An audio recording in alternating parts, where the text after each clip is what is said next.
Vamos a dar un breve resumen de las decisiones que se han tomado en la noche, en el día de ayer, y que ya están en plena implementación. Hoy los incendios son mayores que ayer, y ayer mayores que antier. Vamos hacia una etapa cada vez más dura. La predicción alrededor de esta crisis del clima, que es como se le debe denominar, es que atravesaremos todo el mes de febrero y buena parte de marzo, y esperamos a finales de marzo termine el ciclo. Esa es la predicción. Luego, el número de acontecimientos y su concatenamiento va en aumento, lo cual hace que tengamos que desplegar cada vez más y más fuerza para mitigar la crisis, que se está expresando de tres maneras diferentes hasta el momento. Una es los deslizamientos en toda esta zona. En esta zona tiende a llover, es de las más lluviosas del mundo, y provoca la remoción en masa de la cordillera occidental. Lo vieron ustedes ya en el caso del Chocó. El resto del país sin el Amazonas hasta ahora, un momento de ausencia absoluta de agua y sobre todo de altas temperaturas que evaporan el agua existente y producen el efecto de incendio forestal cada vez más en aumento, porque la vegetación pierde completamente la humedad y se hace proclive al incendio forestal. Y por otra parte el estrés hídrico, que es básicamente la disminución de la oferta de agua dulce para la población habitante en un territorio. Unos municipios más que otros entran en el estrés hídrico y hay que ayudarles y socorrerlos a través de la repartición de agua. Son los tres fenómenos por ahora. Habrán otros que tienen que ver con la enfermedad, que tienen que ver con la prevención en salud, por tanto, etcétera. Anoche convocamos el Consejo Nacional para la Gestión del Riesgo y allí tomamos la decisión de declarar la situación de desastre y calamidad de acuerdo a la ley del 2012. ¿Qué efecto tiene esa declaratoria? Básicamente, fundamentalmente, poder trasladar partidas presupuestales que habían sido aprobadas para otros menesteres hacia la mitigación del problema, hacia el agua potable, hacia la operación aérea para defendernos de los incendios, terrestre para lo mismo, fundamentalmente. Segundo, activamos todos los protocolos para buscar ayuda internacional. En la medida que sabemos que hacia adelante, en estos próximos días y semanas, se van a incrementar los hechos de crisis, pues queremos estar seguros de que tenemos la capacidad física para atenderlos y mitigarlos. Prácticamente toda la capacidad física en este momento, más de 600 hombres entrenados para apagar incendios están sobre el terreno, y los aparatos aéreos con que contamos están en operaciones contra los incendios forestales en todo el país. En el día de hoy hay 31, de acuerdo al plan, de acuerdo al programa del Centro Unificado de Mando. Vamos a pedir apoyo a las Naciones Unidas, hay un protocolo para ello, en el día de hoy se activa. En tercer lugar, le vamos a pedir, y es importante que ustedes nos ayuden en ese esfuerzo de comunicación, que la ciudadanía en general, los alcaldes en particular y gobernadores, sepan que tienen que dirigirse en caso de una alerta, en caso de una información, en caso de la solicitud de ayuda, al puesto unificado de mando central.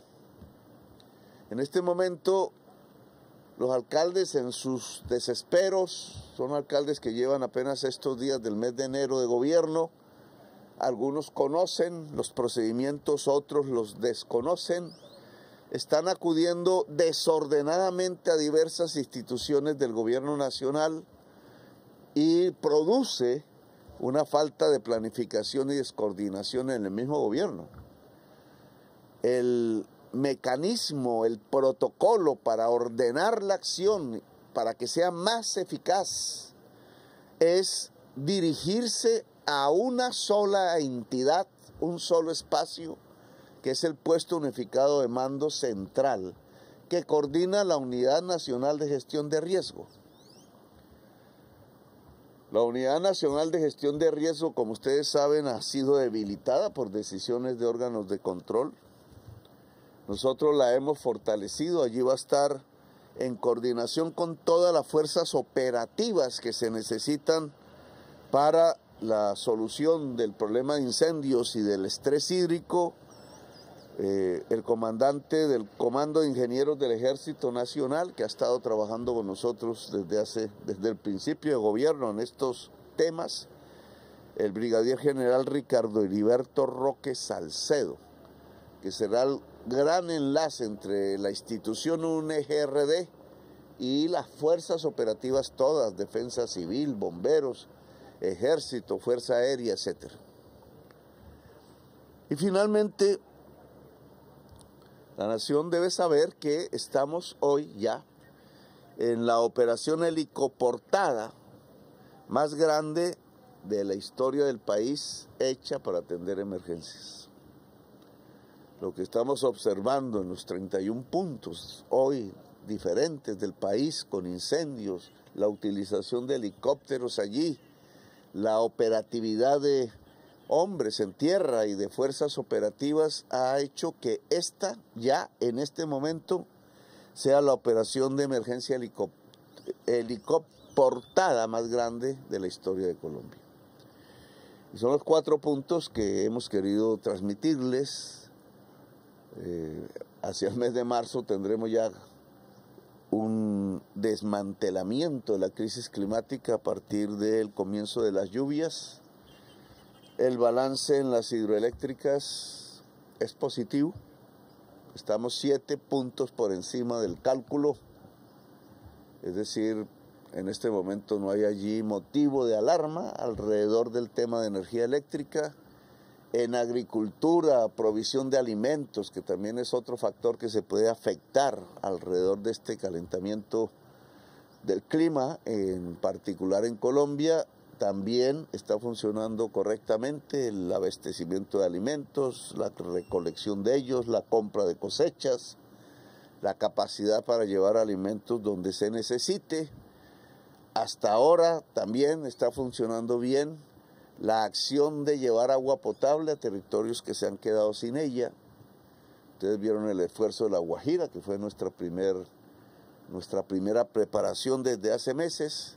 En este momento hay 62 municipios con estrés hídrico, es decir, donde la capacidad de agua dulce se ha igualado o está por debajo de la demanda de la población y donde entonces hay que fluir con ayuda y apoyo.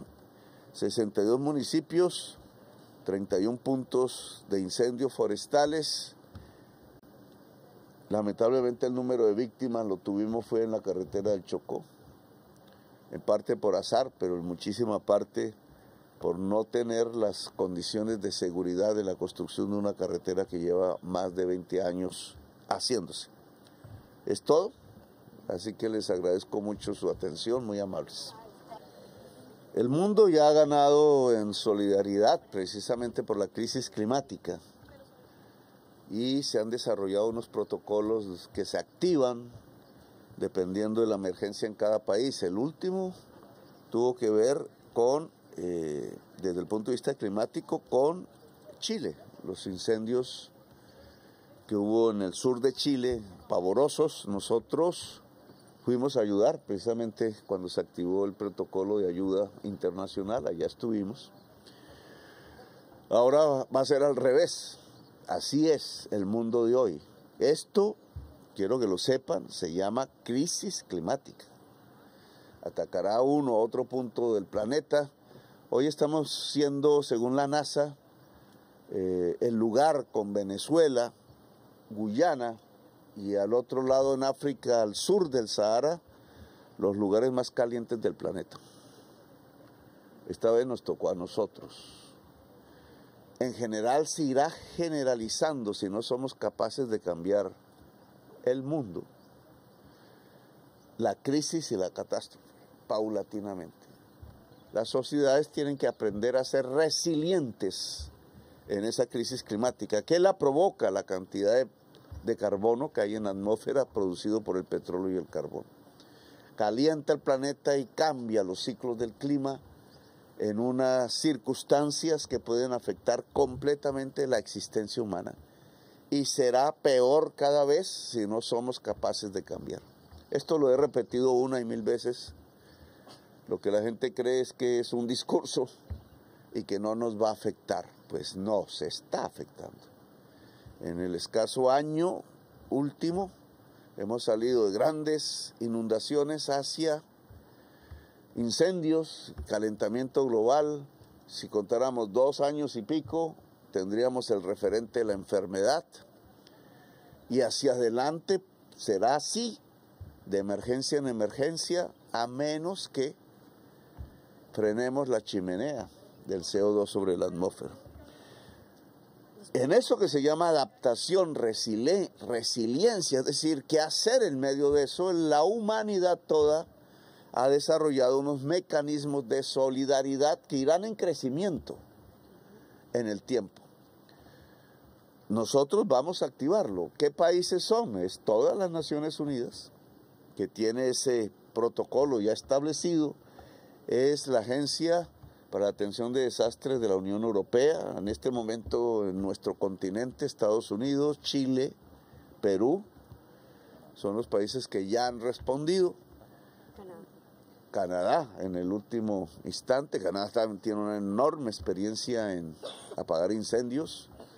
No siempre las mismas tecnologías sirven para cada país. Nosotros somos un país montañoso, nuestros incendios son de montaña, los incendios de ellos son en tierras planas. Entonces, eso lo va a coordinar el puesto unificado de mando para que tengamos la mayor eficacia posible en los siguientes días. Entonces, ya está activada la ayuda internacional. Comenzará a llegar, ya ustedes verán su presencia y cómo entre nuestra propia capacidad y las capacidades internacionales solventamos este momento de crisis climática traducida en calentamiento de la temperatura en nuestro país. Continuamos con la segunda pregunta, presidente. Presidente, ¿cómo está? Estamos en vivo para Caracol ahora, presidente. También se han dado varios cuestionamientos por el tema del mantenimiento de los helicópteros, que son fundamentales en estos momentos para atender la emergencia. Ya hay recursos para atender estos requerimientos que tienen los helicópteros, y de dónde van a salir esos recursos que ustedes mencionen que van a mover para atender esta situación que se está presentando en todo el país. Los helicópteros que se tuvieron que detener son los rusos. Ese es un problema internacional que no podemos solucionar, lamentablemente, porque tiene que ver con la guerra Rusia-Ucrania.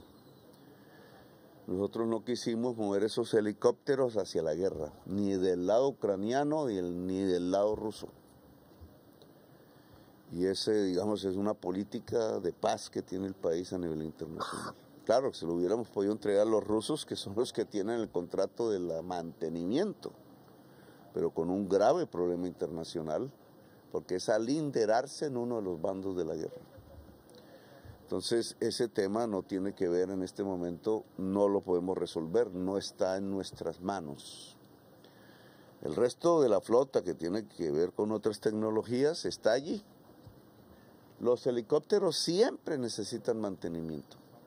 En un uso de 3, 4 días tiene que pasar a mantenimiento rutinario. Es decir, la flota no puede estar permanentemente en el aire, empezaría a caer. Entonces hay unas fases que ya también la Fuerza Aérea conoce bien, unas fases en donde unos aparatos tienen que aterrizar, descansar, reponerse. De ahí la necesidad de aumentar nuestra capacidad con lo que llamamos el protocolo de ayuda internacional. Pero ese es el tema, digamos, de las unidades aéreas. Ahora, si se necesita más dinero, sale del actual presupuesto que está aprobado por el Congreso de la República. Solo que se afecta a unas partidas. Eso se hará por decreto, eso es lo que produce el decreto de desastre. Sale de unas partidas y entra a otras, dependiendo qué necesitemos. Entonces, si necesitamos más gasolina, sale de una partida, entra a otra. Si necesitamos más cuerpos de mantenimiento de aparatos aéreos, pues tenemos que contratarlos, sale de una partida, entra a otra. Esa contratación tiene que hacerse de manera directa por la rapidez que necesitamos, etc. Esa operatividad es precisamente la que tiene que realizarse en el puesto unificado de mando. Finalizamos con la siguiente pregunta. Presidente David Fajardo, de Diario del Sur. Cambiemos un poco de tema al tema de los procesos de paz en Nariño. ¿Cuánto se invertirá? ¿Cómo se dará la paz territorializada en el departamento de Nariño? Aprovechando su visita, por favor. Estamos en medio de la acción. Desde este territorio estamos gobernando. Ese es un primer criterio. Gobernamos para el territorio, gobernamos para el país. Aquí se está desarrollando, estamos en la zona de mayor exportación de cocaína del mundo en los últimos años. Y estamos asumiendo un reto, cómo se transforma esa zona en una zona de prosperidad económica legal. Bajo esa tesis creemos que se construye la paz. Es decir, la paz está ligada a desarrollar una economía equitativa en el territorio que permita la prosperidad y la tranquilidad de las familias, y por tanto la violencia está ligada a la economía ilícita. Los datos que corroboran esta tesis pues están por montón. Entonces nuestro asunto es cómo se traslada la región de una economía ilícita hacia una economía lícita. Eso implica no simplemente el concurso de una familia que siembre ojo de coca, por ejemplo, y que decida no hacerlo, sino que implica un enorme volcamiento del Estado hacia el territorio. Es lo que estamos estableciendo en todos los factores y sectores: la movilidad, la educación, la salud, la infraestructura, las capacidades de brindar dineros para el comienzo de la actividad productiva, etc. De eso se trata hoy. Ahora, creemos que eso va a jalonar, y no es la única región donde lo vamos a hacer, a que los actores de violencia, una vez se dan cuenta que el contexto varía, que se quedan sin gasolina, pues también decidan acabar con su propia violencia. Bueno, ahí dejamos porque... De esta manera finalizamos. Gracias a todos.